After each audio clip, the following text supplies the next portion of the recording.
I'm going to read an excerpt from the first telegram in this file, which is actually sent just after the first day of shooting.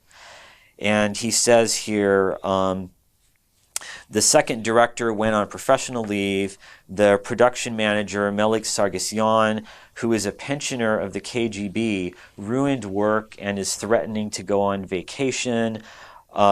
The cinematographer Shahbazyan has been testing defective film stock from Shostka for 6 months. It's hot. Peaches cost 2 rubles. I'm suffocating from intrigues and stifling rooms with cockroaches. I insist on closing the picture. Send me to Kiev immediately with subsequent voluntary departure from film.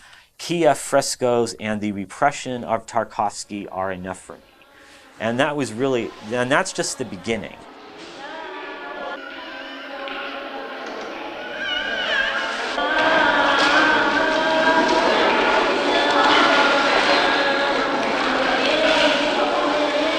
I think that a lot of people who watch The Color of Pomegranates for the first time, and particularly people who don't know very much about Sayat-Nova, probably think it's a plotless film, because it's very hard to follow a plot, even though it is tracing the life of this poet from his childhood to old age.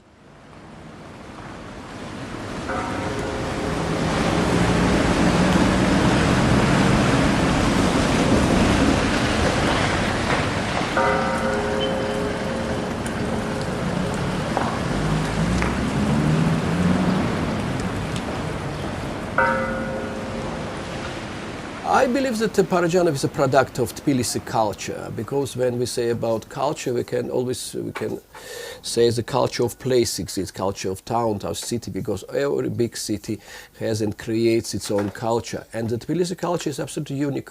Tbilisi had a very rich cosmopolitan culture because historically it was situated on a caravan route. So it was really at the crossroads between the East and the West. And it was also surrounded by 3 very powerful empires, Russia, Turkey, and Iran. And the actual city of Tbilisi is really interesting because it had a very diverse mix of people, especially during the 19th century, but even up through, the mid 20th century, I would say. You had, of course, Georgians, you had Armenians, Persians, Kurds, Russians, so on and so forth, all living together in the same space.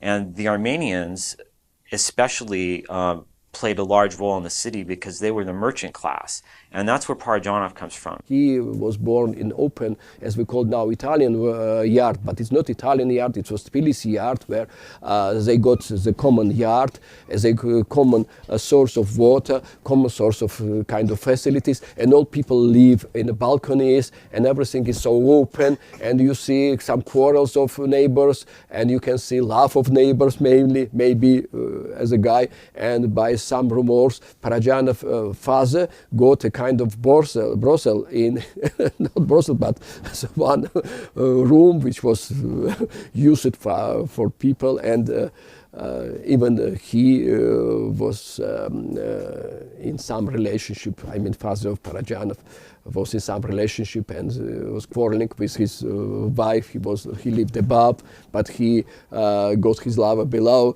All this happened in one yard.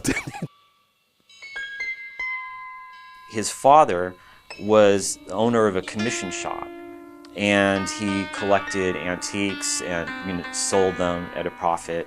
And Parajanov had a constant flow of antiques in and out of his household.